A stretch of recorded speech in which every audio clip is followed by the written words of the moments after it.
السلام عليكم واهلا بيكم في حلقه جديده من دوري ابطال الاكل. والنهارده معانا حلويات، بالتحديد جاتوه جبنه من 6 محلات حلويات. هنلعب نفس النظام دوري ابطال الاكل. قسم بقى نفس التقييم 11 نقطه، 6 للجوده و3 للسعر و1 للخدمه و1 للتغليف والباكجينج، ونفس الكلام بتاع الحلقه اللي فاتت. ومعانا طبعا براندات، اول مره تبقى في مقارنه تجمع بين اسكندريه ودمنهور، لان اغلب البراندات فاتحه في اسكندريه وفاتحه في دمنهور، وفي فاتح في القاهره. بس القاهره في عتاوله في القاهره جامدين، يبقى ليهم طلعه وحلقه خاصه في القاهره، محلات الحلويات اللي في القاهره. واسكندريه في محلات حلويات تانية هتبقى ليهم برضو حلقه تانية. بس ده اول تعاون يحصل ما بين اسكندريه ودمنهور في محلات الحلويات، اغلبها فاتحين في اسكندريه ودمنهور. فهنشوف معانا وندخل في الحلقه، نشوفوا بقى كده معانا مين اول واحد هيطلع. اول واحد معانا بابيش. هيلاعب مين بقى بابيش؟ هيصطدم بمين؟ بابيش ضد الصعيد، مواجهة شبه متقاربة شوية. معانا حلواني مصر الصعيدي. هيلاعب مين حلواني مصر الصعيدي؟ هنشوف. حلواني مصر الصعيدي ضد السرطي، مواجهة برضو قوية شبه متقاربة برضو، مش بكده. معانا طبعا عارفهم، كلاسيك. هيلاعب ليلودي. ليلودي تقريبا جاي من اسكندرية برضو، هيبقى الاتنين اسكندرانية فاتحين في دمنهور البحيرة، هينافسوا ببعض. يلا نشوفوا ايه المواجهات النارية دي. كده معانا المواجهات. اول ماتش عندنا بابيش ضد الصعيدي، والماتش التاني حلواني مصر الصعيدي ضد السردي، الماتش الاخير كلاسيك وليلودي. طبعا الصعيدي غير حلواني مصر الصعيدي. حلواني مصر الصعيدي كان زمان من اقوى الجاتوهات في دمنهور، فهنشوفوا مين اقوى جاتوه في دمنهور في الحلقه دي. يلا بينا. الصعيدي اهو في مواجهه بابيش. بابيش طبعا من المحلات الحلويات الاقتصاديه الكويسه جدا، طبعا شغال اقتصادي. فهنقيم الاثنين معانا شوكولاته ومعانا وايت شوكليت. طبعا الاثنين طبعا في سوبر لوكس في اي محل، وفي سوبر لوكس وفي لوكس. طبعا احنا اخترنا كده ايه بالشكل والاحسن حاجه، فايه زي ما تيجي. معانا الصعيدي، سعر الجاتون النهارده عنده سواء الشوكولاته او الوايت شوكليت اللي انا جبتها ب 23 جنيه. وعندنا مبيش سعره جامد جدا، عندنا قطعه ب 15 جنيه الوايت شوكليت والدارك شوكليت. فنشوف ونقيم. اول حاجه هنبتدي ببابيش.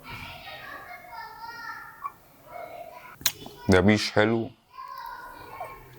الشوكولاته بتاعته حلوه. شوف الوايت شوكليت عنده.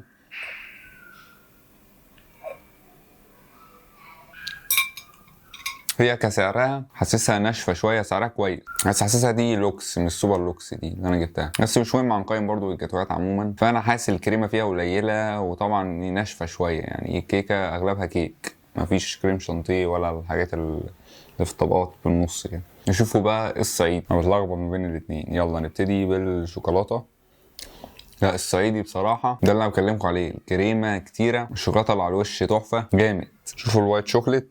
الوايت شوكليت اللي احنا جبناها عليها لوز متكسر على الوش، بس طعمها جامد هي كمان. نقيم تغليف، كل واحد هياخد واحد. بابيش احسن شويه من الصعيدي في التغليف، بس هندي كل واحد واحد. الخدمه هنديها للصعيدي، اما الخدمه في بابيش مش هديله حاجه. السعر 15 والسعر 23. سعر بابيش حلو ياخد 3، سعر برضو الصعيدي حلو ياخد 3. مفيش فرق جامد طبعا، احنا هنقول 15 و23 يعني فرق كام؟ فرق 8 جنيه، فمش حوار. بس احنا هنا واخدين قيمه مقابل سعر بصراحه، يعني مقابل سعر عالي جدا. هياخد 5 من 6 في الجودة، وبابيش هياخد 3 من 6. بعد ما قيمت خلاص ادي بابيش 7 والصعيدي هياخد 10. كده معانا الصعيدي هو اللي فاز. الماتش اللي بعده عندنا السردي هيواجه حلواني مصر الصعيدي بقى. فنشوفوا الماتش كده ايه ونبتدي. السردي طبعا براند حلويات قوي جدا، فاتح في اسكندرية وفاتح في القاهرة كمان والجيزة. عنده الجاتوه حلواني مصر الصعيدي من نظرة كده، هو كان حاطه في علبة ضيقة شوية، جاتوه مرهق شوية. فنقيم ونشوف. طبعا السيرة دي نفس سعر الصعيدي بالظبط، الاثنين في نفس الليفل. الصعيدي اللي كان قبليه القطعه ب 23 جنيه. حلواني مصر الصعيدي القطعه عنده في قطعه اللي هي الشوكليت اللي عليها شويه مكسرات دي ب 25، قطعه الوايت شوكليت 22. السيرة دي باين عليه جامد، احنا جايبينهم دول. ندخل في الوايت شوكليت. تمام. الصورة دي نشوف بقى حلواني مصر الصعيدي. حلواني مصر الصعيدي نفس التعقيب بتاع بابيش، الكيكة زايدة برضو بس هو اقل كيكة من بابيش، بس الكريمة برضو قليلة، كريم شانتيه والحاجات دي قليلة خالص، الكيكة ناشفة دراي كده، مش نفس الكلام اللي في الوايت شوكليت هو اللي في الدارك شوكليت. الباكجينج الصورة دي شايفه احسن من حلواني مصر الصعيدي، بس عدي الاتنين برضو ايه، هو بس التصميم بتاعه ممكن يتحسن بعدين. الخدمة عديها حلواني مصر الصعيدي، مش عديله خدمة. الصورة دي عديله الخدمة. السعر قلنا 23، وقلنا ده عديه للصورة دي. سعره برضو التاني كويس، بس طبعا لو بصيت للسعر الصورة دي ولا حلواني مصر الصعيدي اقول لك الصورة دي طبعا روح، بس السعر متقارب فعديله نفس الدرجة. التقييم عدي الصورة دي 4، حلواني مصر الصعيدي عديله 2. فالصورة دي فاز معانا 9 قابل 6. ندخل على الماتش الاخير اللي هو بالنسبه لي هيبقى ماتش تقول عليه ديربي كلاسيكو، وديربي عشان الاثنين تقريبا الاثنين اسكندرانيه فهنقول ديربي، فهيبقى ديربي قوي جدا جدا، الاثنين بالشكل جامدين. كلاسيك طبعا بتاريخه القوي، ويلي لودي المستحدث شويه، قمه ناريه بصافره التحكيم. وكلاسيك بصراحة العلبة بتاعته شيك، أشيك علبة جات النهاردة، أشيك باكجينج جه النهاردة، يعني حتى قافل العلبة بتاعته بستيكر كده إيه فيونكة بتاعته، فيعني حاجة شيك جدا كلاسيك بصراحة، بس غالي جدا طبعا. أول واحد هنبتدي بيه هو مين؟ نبتدي بيه ليلو. يلا بينا نبتدي بيها. نشوف الوايت شوكليت بتاعته حلو ليلو دي. نشوف بقى إيه عم كلاسيك طبعا اللي مشهور بالبدلة الشهيرة، عم البدله. يلا بينا نشوفه. بصراحه يا جماعه كلاسيك رهيب مرعب، استخدم جوده ماتيريالز عاليه خالص، يعني حاجات قيمه طبعا انا دافع يعني من الحوار. هو الوايت شوكليت عنده جامده، سوبر يعني سوبر لوكس. طبعا اول حاجه يلا نشوف ونقيم والنتيجه هنحسمها. اول حاجه هعدي الباكجينج والخدمه، الاثنين بصراحه عاملين كويس، بس طبعا يعني بامانه باكجينج كلاسيك اعلى واحد في الحلقه كلها وانضف واحد فيهم، بس انا يعني اعديهم برضو ايه. اول حاجه السعر طبعا ليه لودي القطعه ب 25 جنيه، فسعر كويس جدا، والقطعه عنده حلوه معمول شكلها كويس شيك، بس حاسس الكيكه عنده ممكن سنه بايته مثلا، حاسس يعني احساس ممكن اكون غلط، بس حاسس ان في فروله كده بسيطه، هي دي اللي محسساني ان هي ايه بايته شويه. ليه لودي عديله 3 وكلاسيك عديله 2. نروح بقى عند السعر. سعر كلاسيك القطعه الوايت شوكليت او الدارك شوكليت ب 55 جنيه، طبعا دي سوبر لوكس تقريبا، في حاجه اقل هتلاقيها اقل تقريبا بتبقى 45 يعني كده. معانا كلاسيك فاز 10 مقابل ليه لودي 9، فطبعا كانت منافسه قمه في الاداء والمتعه ما بين الاثنين ابهرونا، بس جامدين جدا الاثنين، بس كلاسيك طبعا خصمنا درجه من كلاسيك عشان السعر كان اغلى الضعف تقريبا، اكتر من الضعف كمان 5 جنيه، فحسوا برضو يعني ايه. بس كلاسيك طبعا لو معاك وعايز تدفع، لا كلاسيك بصراحه جامد.